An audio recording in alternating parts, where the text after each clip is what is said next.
Excel PU college Guruvayanakere, ಕರ್ನಾಟಕದ number 1 PU college. Admissions open now.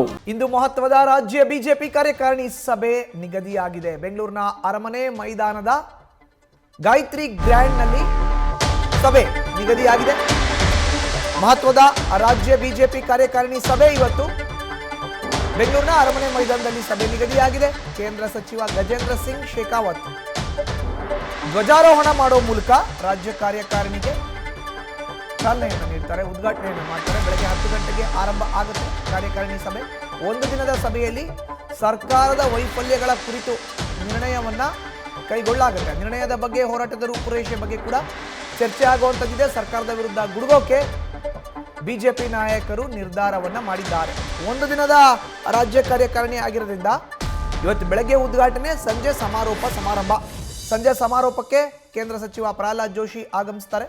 ಅವರು ಸಮಾರಂಭದ ಭಾಷಣವನ್ನ ಮಾಡ್ತಾರೆ, ನಿರ್ಣಯವನ್ನ ಮಂಡಿಸ್ತಾರೆ. ವಿಧಾನಸಭೆ ವಿಪಕ್ಷ ನಾಯಕ ಆರ್ ಅಶೋಕ್ ಅದಕ್ಕೆ ಅನುಮೋದನೆಯನ್ನ ಮಾಜಿ ಸಚಿವ ಕೋರ್ ಕಮಿಟಿ ಸದಸ್ಯ ಬಿ ಶ್ರೀರಾಮುಲು ಅವರು ಮಾಡೋರು ಇದ್ದಾರೆ, ಅನುಮೋದಿಸ್ತಾರೆ.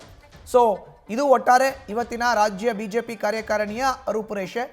ಬಿಜೆಪಿಯ ಹಿರಿಯ ನಾಯಕ, ಕೇಂದ್ರ ಚುನಾವಣಾ ಸಮಿತಿ ಹಾಗೂ ಸಂಸದೀಯ ಸಮಿತಿಯ ಸದಸ್ಯರಾಗಿರೋ ಅಂತ BS ಯಡಿಯೂರಪ್ಪ, ಬಿಜೆಪಿ ರಾಜ್ಯಾಧ್ಯಕ್ಷ BY ವಿಜಯೇಂದ್ರ, ವಿಧಾನಸಭೆ ವಿಪಕ್ಷ ನಾಯಕ ಆರ್ ಅಶೋಕ್, ವಿಧಾನ ಪರಿಷತ್ನ ವಿಪಕ್ಷ ನಾಯಕ ಚಲವಾದಿ ನಾರಾಯಣಸ್ವಾಮಿ ಸೇರಿದಂತೆ ಹಾಲಿ ಶಾಸಕರುಗಳು, ಮಾಜಿ ಸಚಿವರುಗಳು, ಮಾಜಿ ಶಾಸಕರುಗಳು, ಪಕ್ಷದ ಪದಾಧಿಕಾರಿಗಳು ಇವತ್ತಿನ ರಾಜ್ಯ ಬಿಜೆಪಿಯ ಕಾರ್ಯಕಾರಿಣಿ ಸಭೆಯಲ್ಲಿ ಭಾಗಿಯಾಗ್ತಾರೆ.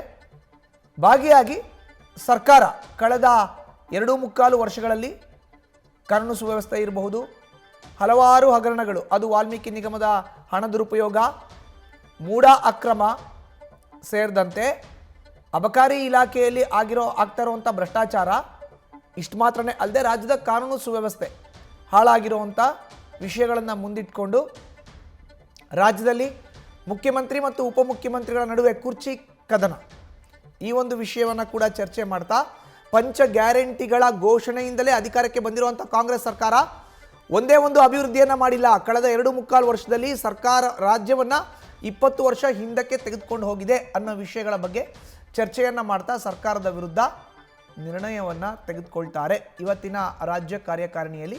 ಇದಿಷ್ಟು ಇವತ್ತು ನಡೆಯುವಂಥ ಬಿಜೆಪಿ ರಾಜ್ಯ ಕಾರ್ಯಕಾರಿಣಿಯ ವಿಚಾರಗಳು. ಎಲ್ಲರೂ ಕೂಡ ಭಾಗಿಯಾಗ್ತಾರೆ ಒಂದೇ ವೇದಿಕೆಯಲ್ಲಿ.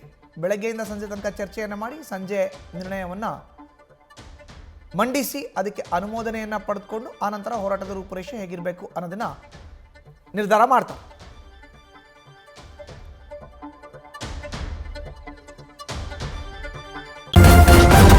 ನ್ಯೂಸ್ ಫಸ್ಟ್, ನಿರ್ಭೀತಿಯಿಂದ ನಿಮ್ಮ ಪರವಾಗಿ.